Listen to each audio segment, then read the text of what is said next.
మాధవి భయపడుతూ ఉంటుందని. ఇక వేట కోసం వెళ్ళేటప్పుడు రవీంద్ర మాధవికి చెప్పకుండా తనని తీసుకుని వెళ్లకుండా వెళ్ళేవాడు. అది నాకొక సరదా మాధవి, ఈ క్షణంలో వదులుకోలేను, కానీ ప్రయత్నిస్తాను. ఆడవాళ్ళ హృదయం సున్నితత్వం మాకెక్కడ లభిస్తుంది అన్నాడు. ఒకరోజు రాత్రి భోజనం చేస్తూ చేస్తూ లేచిపోయింది మాధవి. ఏమంటే మాట్లాడలేదు, సహించడం లేదు అంది. నిజమే అనుకున్నాను. మరో 2 రోజులు పోయాక ఒకనాడు అలాగే భోజనం ముందు నుంచి లేచిపోయింది. తలనొప్పి అంటూ రాను రాను కొన్ని రోజులు మాధవి భోజనం మానేసి పాలు పళ్ళు మాత్రం తీసుకునేది. కడకు యథార్థం ఊహించగలిగాడు రవి. ఒక సాయంత్రం షికారుకు వెళ్ళినప్పుడు మాధవి చాలా సంతోషంగా కనిపించింది. రవీంద్ర అడగకుండానే 2 పాటలు పాడింది. గడ్డిపూలు, అడవి చెట్లు కూడా ఎంత అందంగా ఉన్నాయో చూడండి అంది. అయితే ఈ అందమైన ఆనంద సమయంలో ఒక మాట అడుగుతాను మాధవి, నిజం చెప్పాలి. మన మధ్య ఎలాంటి దాపరికాలు ఉండకూడదు. దానికేం, అడగండి. నువ్వు స్వచ్ఛమైన శాకాహారివి కదూ? అవును. అయితే ఎదుట నేనన్నీ తింటూ ఉంటే నువ్వు వెగటుతో భోజనం మానేస్తున్నావు కదూ అని రవీంద్ర అడిగేసరికి మాధవి కళ్ళు విచిత్రంగా కదిలాయి. తల వంచి గడ్డి మొక్కలు పీకసాగింది. నువ్వు దాపరికలు లేకుండా సమాధానం చెప్తానన్నావని అడిగాను, నిట్టూర్చింది మాధవి. అవును, అసలు నేనెప్పుడు అవి తినలేదు. పుట్టినప్పటి నుంచి నేను శాకాహారిని. మా ఇంట్లో అందుకు ఉపయోగించే పాత్రలన్నీ వేరుగా ఉంటాయి. ఆఖరికి ఎదుట కూర్చుని అవి ఎవరైనా తింటూ ఉండగా కూడా నేను చూడలేను. ఇంట్లో అటువంటి వంటకాలున్నప్పుడు నేను వేరే ప్రత్యేకంగా భోజనం చేసేదాన్ని. ఆ అలవాటు ఇప్పుడు మార్చుకోవాలంటే కష్టం. అక్కడకు ప్రయత్నించాను, సాధ్యం కాలేదు. ఆ వాసనే, ఆ తలపే నాకు వాంతి కలిగిస్తుంది. ఏమీ అనుకోకండి. రవీంద్ర చాలా బాధపడ్డాడు. నిన్ను మారమని నేను అండలేదు మాధవి, కానీ నీకోసం నేను మారకూడదు. అంత బాధగా ఉన్నప్పుడు మాట మాత్రంగా నాతో చెప్పకూడదు. పైగా అంత కష్టంగా ఉన్నప్పుడు అవన్నీ స్వయంగా నీ చేతులతో నువ్వు ఎలా వండగలుగుతున్నావు? మరెలా? మీకోసం దగ్గరుండి పనిపిల్ల చేత వండిస్తున్నాను. సరే అయితే నీకోసం నేను మాటిస్తున్నాను, ఇక జన్మలో అవి తినను. నేను కూడా పూర్తి శాకాహారిగా మారిపోతాను. నీకెన్నడూ మళ్ళీ అటువంటి బాధను కలిగించను. ఉప్పొంగిపోయింది మాధవి. నీ హృదయం నవనీతం అంది కృతజ్ఞతతో. నీ హృదయం చెరుకు రసం కదూ. ఆ విధంగా గడిచాయి ఆ రోజులు. ఒకరి కోసం ఒకరు సునాయాసంగా అనేక త్యాగాలు చేశారు. అభిరుచులు మార్చుకున్నారు. ఏమాత్రం కర్కసత్వం, పట్టుదలలు, బలవంతాలు లేకుండానే ఒకరికొకరు అనుగుణంగా మారిపోయారు. సంసారాన్ని స్వర్గతుల్యంగా మార్చుకున్నారు. ఆ స్వర్గంలో అమృతమంతా ఈ చక్రవర్తి రాల్చిన విషపు బొట్టుతో నాశనమైపోయింది. ఎందుకు కూరుకోవాలి? తన సౌఖ్యాన్ని సర్వనాశనం చేసిన ఆ త్రాచుపామును హతమార్చేయాలి. ఏమిటంత పరధ్యానంగా ఉన్నారు మిస్టర్ రవి అని ఆఫీసర్ పిలుపుకు ఈ లోకంలో పడ్డాడు. ఏమీ లేదు, మీరు వెళ్ళండి, నేను సాయంత్రం కలుస్తా. మరో దారి పట్టి త్వరగా వెళ్ళిపోయాడు. ఒక అరగంటలో చక్రవర్తి తోటను చేరుకున్నాడు రవీంద్ర. గేటు తీసుకుని లోపలికి వెళ్తూ ఒక్కసారి తుపాకీ సరిచేసుకున్నాడు. నీకు విశ్రాంతినిచ్చే ముందు పెద్ద ఆహారం వేస్తున్నాను అనుకుంటూ ముందుకు వెళ్ళాడు. కానీ తోటంతా కలియదిరిగిన చక్రవర్తి కాదు సరికదా. అతడి నౌకరు కూడా కనిపించలేదు. టైం చూస్తే 11. ఇంకా హాస్పిటల్లో పని అవ్వలేదేమో. పోనీ ఎక్కడికి పోతాడు? ఇవాళ కాకపోతే రేపనుకుంటూ వెనుదిరిగాడు. తోట గేటు దాటుతూ ఉండగా అతడిలో మరో భావం రేగింది. చక్రవర్తికి తోటంటే ప్రాణం. నా ఆనందాన్ని, సౌఖ్యాన్ని, కాలరాచిన వాడి సంతోషాన్ని కూడా నలిపి పారేస్తాను అనుకుంటూ వెనుదిరిగి మళ్ళీ తోటలో ప్రవేశించాడు. తామర కొలనులోని పువ్వులు, ఆకులు అన్నీ పీకి పారేశాడు.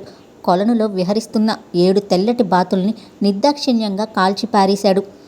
కుటీరంలో తోట పనికి ఉపయోగించే సామాగ్రి అంతా ఉంటుందని అతనికి తెలుసు.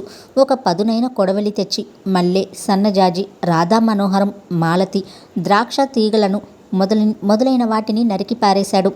చేతులకు ముళ్ళు గుచ్చుకుంటున్నా సరే కానీ లెక్క చేయకుండా గులాబీలన్నీ విరిచిపారేశాడు. రంగురంగుల పువ్వులతో కలకలలాడుతున్న మెట్ట తామర, మందార, పారిజాత, బోహిన్విల్ల, మన్మథ బాణం ఒకటేమిటి అన్నిటినీ మొదళ్లతో సహా విరిచిపారేసి కాళ్లతో నలిపేశాడు. జామ, సపోటా చెట్లనున్న కాయలు, పిందెలు దులిపి పారేశాడు. ఒక అరగంట వరకు రకరకాల అందాలతో సువాసనలు విరజిమ్ముతున్న ఉపవనం అంతా ఒక్క త్రుటిలో తుఫాను వెలిసిన తరువాత వచ్చిన కలకబారిన సరస్సుతో, నాశనమైన చెట్లతో వెలవెలబోతుంది. ఆ భీకర వాతావరణాన్ని తృప్తిగా చూస్తూ కుటీరంలో అడుగుపెట్టాడు రవీంద్ర. విశ్రాంతి సమయంలో చక్రవర్తి పడుకునే పరుపుని చుట్టి తెచ్చి కొలనులో పారేశాడు. గొడ్డలితో మంచాన్ని విరిచిపారేశాడు. చక్రవర్తి ప్రాణంలో ప్రాణమైన సితార్ని ఒక్క వేటుతో 2 ముక్కలు చేశాడు. తుపాకీ భుజాన పెట్టుకుని తృప్తిగా రవీంద్ర అక్కడి నుండి వెళ్ళిపోయాడు. దారిని నడిచే అనేకులు రవీంద్ర భీకర ఆకారాన్ని చూసి బెదిరి తొలగిపోయారు. ప్రపంచాన్నంతటినీ ఎదిరించగల ధైర్యంతో అడుగు వేస్తూ పట్టణాన్ని సమీపించిన అతడి కాళ్ళు ఇంటివైపుకు నడవలేదు. అనుకున్నవన్నీ చేసేయడానికి ఇప్పుడైతేనే అనుకుంటూ చక్రవర్తి ఇంటివైపు నడిచాడు. నిత్యం జనంతో కిక్కిరిసి ఉండే డాక్టర్ చక్రవర్తి డిస్పెన్సరీ ఆ రోజు వెలవెలబోతోంది. రవీంద్ర వింత ధోరణి విస్తుపోతూ 3 రోజుల నుంచి డాక్టర్ గారు పనులు సరిగ్గా చూసుకోవడం లేదని, ఏవో స్వంత పనుల మీద తిరుగుతున్నారని చెప్పాడు కాంపౌండర్. మాట్లాడకుండా వెనుదిరిగాడు రవీంద్ర. ఇల్లు చేరగానే భోజనానికి కూర్చున్నాడు. స్నానం చేయకుండానే భోంచేశారా బాబు అంది వంట మనిషి. గుడ్లు ఉరిమి చూశాడు రవీంద్ర. కూలిదనవు, పెద్ద కబుర్లు చెప్పకు అంటూ భోజనం చేసేసి మేడ మీదకు వెళ్ళి మంచం మీద కూర్చోబోతూ ఉండగా ఎదుటి నిలువుటద్దంలో తన ప్రతిబింబం తనకే భయంకరంగా కనిపించి ఉలిక్కిపడ్డాడు రవీంద్ర. అప్పుడే భోజనం చేయడం వల్ల ఆకలి, పదును మీద ఉన్న కోపం, మైకం కొంచెం తగ్గి అంతరాత్మలో విచక్షణ జ్ఞానం మేల్కొంది. ఇంత భయంకర రూపంలో భుజాన తుపాకీ పెట్టుకుని వీధుల వెంట తిరిగి వచ్చానా అని సిగ్గుతో కుచించుకుపోయాడు. ఎందరు చూసి అసహించుకున్నారో కదా. నా గౌరవం, నా ఆఫీసర్ హోదా ఈనాటితో గంగపాలైపోయాయి. ఎన్నడూ లేని ఇంత ఉద్రేకం ఈరోజు వచ్చింది నాలో. బాధగా కళ్ళు మూసుకుని జుట్టు పీక్కున్నాడు. బాబుగారు ఎదురుగా అతి వినయంతో నిల్చుని ఉంది వంటలక్క. ఏమిటన్నట్టు విసుగ్గా చూశాడు. నేను ఇంటికి వెళ్తున్నాను. తుపాకీ వంటగదిలో పెట్టేశారు బాబు, జాగ్రత్త పెట్టండి. సర్లే అంటూ మేను వాల్చాడు. కానీ వంట ఆమె కదల్లేదు. ఇంకా వెళ్ళవేం? వంట మనిషి భయంగా చేతులు నలుపుకుంటూ రవీంద్రతో ఇలా చెప్పింది. నాకు జ్వరం వచ్చింది బాబు, ఇక పనిలోకి రాలేను. మరేం కొంప మునిగిపోదులే, హోటల్కి పోతాను. అది కాదు బాబు. ఏది కాదు? డబ్బేమైనా కావాలా? అట్టే నాంచక తిన్నగా చెప్పు విసుగ్గా అరిచాడు రవీంద్ర. అంత మాట అనకండి బాబుగారు, మిమ్మల్ని ఇబ్బంది పెట్టలేను. ఇంటికి నా కూతుర్ని పంపుతాను 2 రోజుల పాటు అంది భయంగా. ఎలాగో తగలాడు, ముందు నా ఎదుటి నుంచి పో. ఉదయం నుంచి ఎండలో తిరిగి బరువు పనులు చేసి ఉద్రేకంతో అలసిపోయిన రవీంద్రకు తెలియకుండానే నిద్ర ఆవరించేసింది. కనుచీకటి వేళ మెలకువ వచ్చిన రవీంద్రకు అది పగలో రాత్రో తెలియలేదు. బద్ధకంగా ఒళ్ళు విరుచుకుంటూ లేవబోతూ ఉండగా గాజుల గలగలలు, కప్పు సాసర్ టేబుల్ మీద ఉంచిన సవ్వడి వినిపించాయి. బద్ధకం వదిలిపోయి లేచి కూర్చున్న రవీంద్ర క్షణకాలం విస్తుపోయాడు. పల్చటి దుస్తులు, పూసల దండలు, గిల్టు నగలు ధరించిన చవకబారు వేషంతో ఎదురుగా నిల్చున్న 25 ఏళ్ల స్త్రీ ఎవరో తెలుసుకోలేక ఇబ్బందిగా పెట్టాడు ముఖం. బహుశా ఎవరైనా బంధువులు వచ్చారేమో. అతడి అనుమానం కనిపెట్టిన ఆ స్త్రీ, అమ్మకు జ్వరం బాబు, అందుకే నేనొచ్చాను అంది బొటనవేలుతో నేల రాస్తూ. విషయం అర్థమైన రవీంద్ర అప్రయత్నంగా నిట్టూర్చాడు. అయితే వంట చేయడానికి ఇంత షోక్గా వచ్చావన్నమాట. నీకు బుద్ధి లేకపోతే మీ అమ్మకు లేదు, తెలుసుకుని ప్రవర్తించు అంటూనే బాత్రూంలోకి వెళ్ళిపోయాడు. రవీంద్ర ముఖం కడుక్కుని బయటకు వచ్చేసరికి తువాలు అందించబోయింది దాయువతి. రవీంద్ర అందుకోలేదు, చేదరించుకున్నాడు. అక్కడ పెట్టి వెళ్ళు, నీ పని వంట పని మాత్రమే. నువ్వు నా గదిలోకి రాకు. భోజనానికి కాఫీకి నేనే వచ్చి తీసుకుంటాను అని తీక్షణంగా అంటూ కాఫీ కప్పు చేతికి తీసుకున్నాడు. కొద్దిగా జంకినట్లు కనిపించిందా యువతి. చేతిలోని తువాలు జారి కింద పడింది. పాపం భయపడిందేమో, ఎందుకన్నానా అని లోలోన కించపడుతూ ఉండగా వంగి తువాలు తీసుకుని వెనుదిరిగిపోతున్న ఆ యువతి పొడుగాటి జడ రవీంద్ర కుడి చెంప మీద చెల్లున తగిలింది. బిత్తరపోయిన అతడు తేరుకునేలోగానే ఆ యువతి అదేమీ గమనించినట్లు చరచర నడిచి వెళ్ళిపోయింది. మాధవి వెళ్ళి ఇంకా 1 రోజైనా గడవలేదు. అప్పుడే ఎంత వెలితిగా ఉంది. ఎన్ని లోట్లు కొట్టవచ్చినట్లు కనిపిస్తున్నాయి. ఏ పని ఏమైందో, ఎవరెలా మసులుకుంటున్నారో నాకు అక్కర్లేకపోయేది. ఏ వేళల్లో కావలసిన సదుపాయాలు ఆ వేళల్లో దేవతలాగా అమర్చిపెట్టేది. దేవత, అవును, ఏ శాపం వల్లనో ఆ దేవత రాక్షసైపోయింది. తనను మోసం చేసి తన సుఖాన్ని, ఆత్మశాంతిని నాశనం చేసి వెళ్ళిపోయింది. అసలు పెళ్లి లేని వాడికి ఏ బాధ లేదు. కానీ పెళ్ళై ఒక్కసారి స్వర్గలోకంలో విహరించిన వాణ్ణి పాతాళంలోకి విసిరేస్తే ఎంత బాధ. దేవతల మధ్య ఉన్నామనుకున్నట్టు వాడి చుట్టూ రాక్షసులు చేరితే ఎలా ఉంటుందో.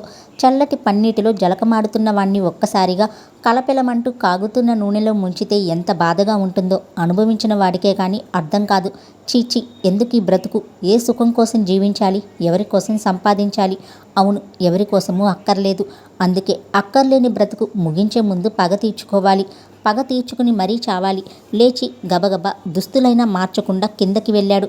ఒక విధంగా అతడు యుక్తాయుక్తాలెరుగని పిచ్చివాడయ్యాడు. పొద్దున్న తుపాకీ ఎక్కడ ఉంచాడో మర్చిపోయాడు. గదులన్నీ వెతుకుతున్న రవీంద్ర మాధవి డ్రెస్సింగ్ రూమ్లో అడుగు పెడుతూనే చలించిపోయాడు. మాధవి బట్టలు ఉండే బీరువా ముందు నిల్చుని అద్దంలో చూసుకుంటూ దగదగా మెరిసిపోయే పట్టు చీర సింగారించుకుంటుంది. ఇంతకుముందు కాఫీ ఇచ్చిన యువతి, సగం సగం బట్టలు కట్టుకుంటున్న ఆ యువతి, ఆ సమయం కలిసి ఒక్కసారిగా రవీంద్ర కళ్ళకు పొరలు కమ్మేటట్లు చేశాయి. అంతకుముందు అసహ్యంగా కనపడ్డ ఆ స్త్రీయే ఇప్పుడు అప్సరసలా అతని నేత్రాలకు కనిపించింది. ఈ చీరెక్కడిది అన్నాడు దగ్గరగా నడుస్తూ. అంతవరకు చూడనట్టు నటిస్తున్న ఆ యువతి వయ్యారంగా ఇటు తిరుగుతూ ఆ బట్టలు బాలేవన్నారని, అమ్మగారి చీర కట్టుకుంటున్నాను బాబు అంది అమాయకత్వం కనపరుస్తూ. అమ్మగారు? ఆహాహా, అమ్మగారెవరు? ఇంకా నువ్వే అమ్మగారివి అన్నాడు కనుబొమ్మలు ఎగరేస్తూ. నేను అలాంటి దాన్ని కాను బాబు. వంటదాన్ని. భయపడుతున్నట్లు దగ్గరగా వస్తున్న అతన్ని తప్పించుకోబోయింది. నటించకు, తెలుసులే ఎవరివో. మీ అమ్మ పథకం బాగానే పారింది. నీ పేరేమిటి? సీత. సీత, సావిత్రి. ఆ వాసనే పనికిరాదు మనకి. నీతులు నిజాయితీలు వద్దు. సుఖం అదే కావాలి. చంచల. చంచల అని పిలుస్తాను. పలుకు. ప్రతి ఆడదానిది చంచల హృదయమే. అసలే వికలంగా ఉన్న రవీంద్ర మనసు ఒక్క త్రుటిలో స్థిరత్వం కూడా కోల్పోయింది. మంచి చెడు విచక్షణ జ్ఞానం పూర్తిగా కోల్పోయాడు.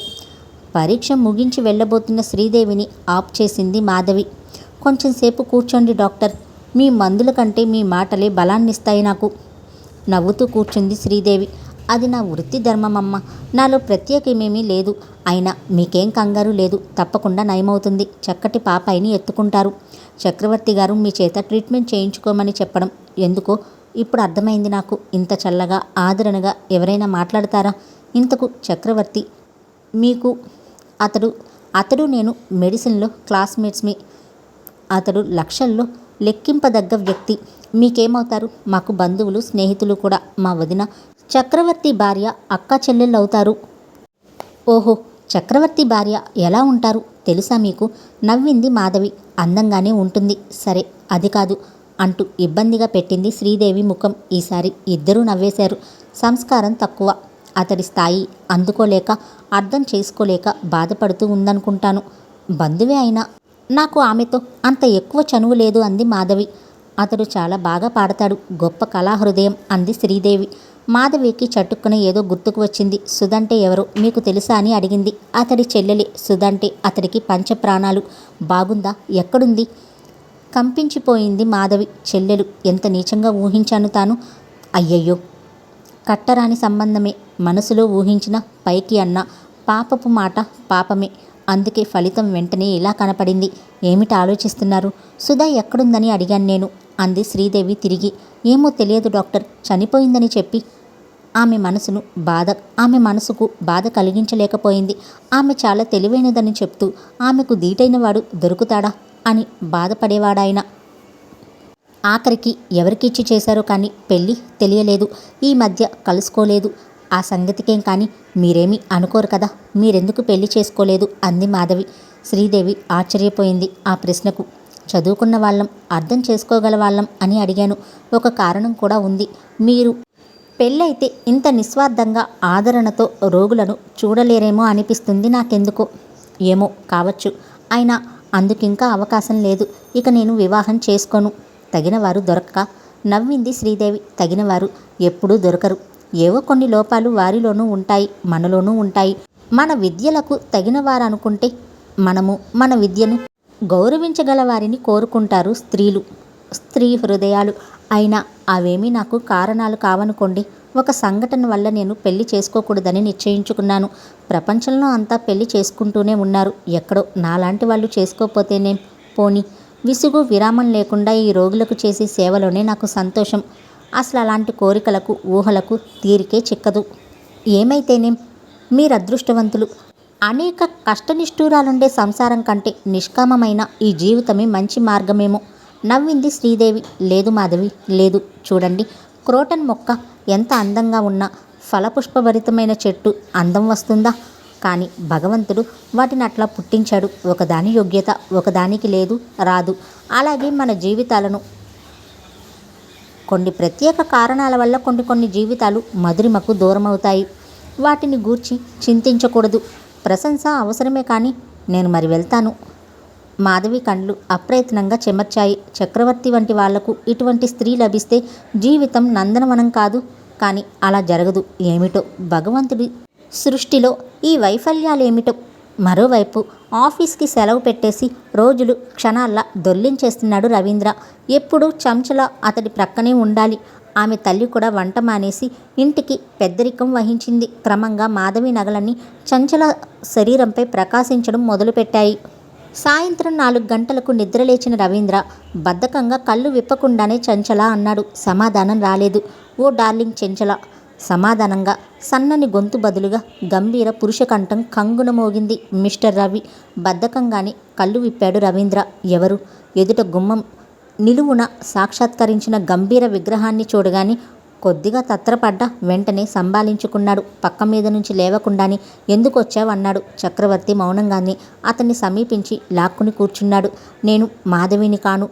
అట్లా మైమరచి చూస్తూ ఉన్నావు అన్నాడు రవీంద్ర లేవకుండానే. రవీంద్ర. చక్రవర్తి రవీంద్ర 2 చేతులు పట్టుకుని జాలిగా చూశాడు. నీకేమైనా న్యాయంగా ఉందా ఈ మాట? మాధవి నా చెల్లెలు రవీంద్ర. నమ్ము, నా మాట నమ్ము. సగంలోనే తుంచేశాడు రవీంద్ర.